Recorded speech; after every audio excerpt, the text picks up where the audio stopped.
Again, sa verse 1. Kunin lang natin muna yung verse 1 hanggang doon sa verse 4, then hanggang doon sa verse 8. Okay, tingnan niyo po yung verse 4. At ang kanyang mga anak, Job chapter 2. Chapter 2. Yan. At si Satanas ay sumagot sa Panginoon at nagsasabi, balat kung balat, oo, lahat ay tinatangkilik ng tao ay ibibigay dahil sa kanyang buhay. Okay, verse 5. Ngunit, pagbuhatan mo ngayon ang iyong kamay at galawin mo ang kanyang buto at ang kanyang laman at ang kanyang itatakwil ka ng mukhaan. Yun po yung hamon ng Diablo eh. Sabi dito, at ang Panginoon ay nagsabi kay Satanas, narito siya ay nasa iyong kamay, ingatan mo lamang ang kanyang buhay. Verse 7. Sa gayo'y umalis si Satanas mula sa harapan ng Panginoon at pinasibulan si Job ng mga masamang bukol na mula sa talampakan hanggang sa kanyang paa hanggang sa kanyang puyo. Verse 8. Okay, verse 8. At kumuha siya ng isang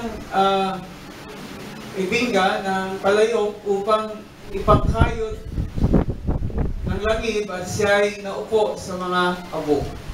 Okay, kayo na po yung para bang itong yung matalas na ikakayod mo. Tapos ang panggamot niya yung abo. Yun yung ointment niya. Yung ointment niya. Makakita po kayo kahit po yung may sakit na psoriasis ba yun? Diba? Pag yan nagkamot po ng bumbunan, makikita ninyo yung lumalakpak na mga langit. Posible, kung makikita ninyo, kung yung good health, ito pong si Job, pero bakit nangyari na yung good health na yun, napalitan po ng bukol from head to foot. So, isipin ko lang po, mga kapatid, written po ito, sinabi sa Bible, maliwanag po ito.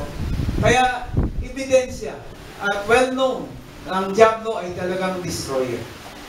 Well-known, ang Diablo ay talagang yung buhay natin, kahit yung physical health natin, kaya niyang galawin. Okay, nung nakaraan po, ito lang nung nakaraan, nagpa-x-ray po ako. Matiyak lang talaga ng doktor, bakit ka pastor pumapayat, maliban sa sugar, tingnan natin, magpa-x-ray ka. Yung unang x-ray ko, parang meron dito, may malabo sa likod nitong balikat. Okay, sabi ng doktor, sige pastor, ulitin natin. Nung inulit, kinuha ko yung x-ray ko kahapon, clear na. At wala nang nakita. Tapos bigla na may nakita sa lower. Maliit lang, parang lang eh. Ito, parang ganito lang kaliit, kalahati ng pupo ko. So, tinignan naman yan. Sabi niya, pastor, natin, tingnan uli natin. Ano bang nararamdaman mo? Wala po. Then sabi ko sa Panginoon, bago ko matulog kagabi, Lord, alisin mo itong karamdaman nito in Jesus' name. Diba? Totoo po yun. Na yung karamdaman, minsan gawa ng kaawayan. Kaya tayo nagpapacheck up din naman para makita lang natin yung physical evidence, ano yung mahina sa atin. Pero mas maganda, evidently, maliwanag dito, kahit yung physical health natin, kahit good health ka, pag gumawa ang kaaway, gagawa siya ng karamdaman. Amen po ba? Kaya, totoo po, ang mga mananampalataya, kung maaari, ayaw nating uminom ng gamot na makakasira sa ating inner body.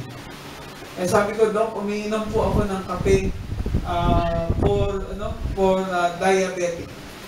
Kasi tumaas yung sugar ko na At sabi, pastor, good yan. Pastor, nagtitimpla na po ako ng ampalaya, ng carrots, ng pipino, with, celery. Kayo na nga po ang uminom na. Diba? Pero pag ininom ko yun, straight lang talaga, straight.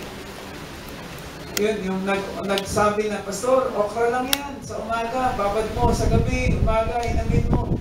Hindi iinom ko yan. Tatanggalin ko lang yung malaway-laway na okra, then didiretso ko yan. Lord, alisin mo lang itong karamdaman ko. Diba? Ano po ba ang tingin sa akin? Wait. Hello. Sabi ko kay Ma'am Lau, Ma'am Lau, may kwet ko ba? Okay, kasi dati pag sinabing mayaman daw ako sa kwet, no? Pero totoo yan, bumaba yung timbang ko. Almost 6 pounds yung nawala sa akin. At sana po mga kapatid, yun po eh. So bear in mind na ang diablo pa talagang gusto niya i-destroy ang believer. No, kahit yung physical body natin, kahit good yung health natin, pwede siyang magbigay sa atin ng troublesome diseases po natin.